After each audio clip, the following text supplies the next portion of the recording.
enough into more than enough. Just plant it. Amen. Whatever you have, plant it. Just plant it. And it will grow. I think we're going to save this one for next year boot camp.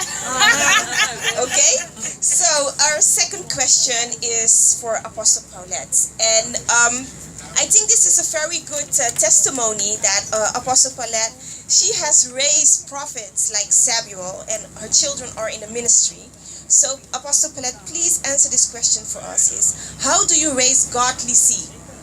What are some of the things you did to guide your children and keep them in check to fulfill their purpose and destiny? God bless you. Most of the thing is being an example to the children. Amen. For instance, you cannot do one thing in church and do something else at home. Yes, ma'am. Number two, let them know that the God you serve is bigger than everything in this world. I said to my son last week that if you remember when he were at home, everything was seeking God first.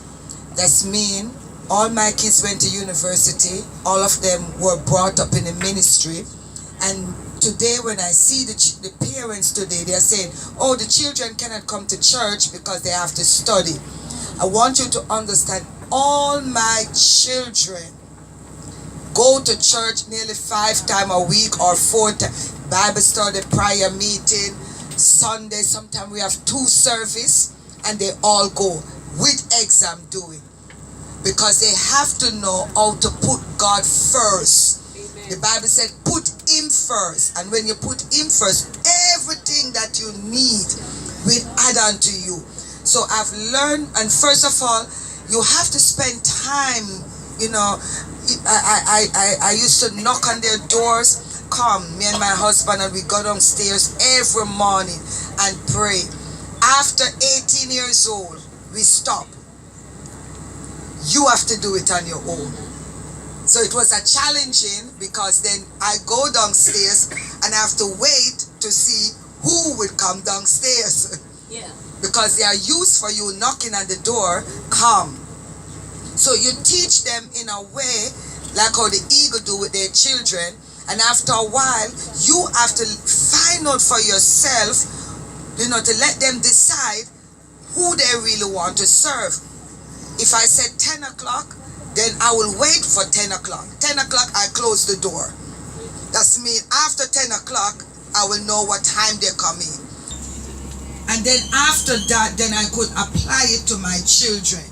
So when you look at it, my children and is my best friend, you know, even in ministry now, I have 9 grandchildren, and each one of them, I'm there at the hospital. And each one of them, when they are born, I'm there and spend 2 weeks at home with them. Nurturing their my daughter or my daughter-in-law, and also the baby. So the first thing I do, even with my grandchildren, even if I'm travel, I would come back home to have the be there at the hospital. Wow. I will dedicate it. So it starts from there.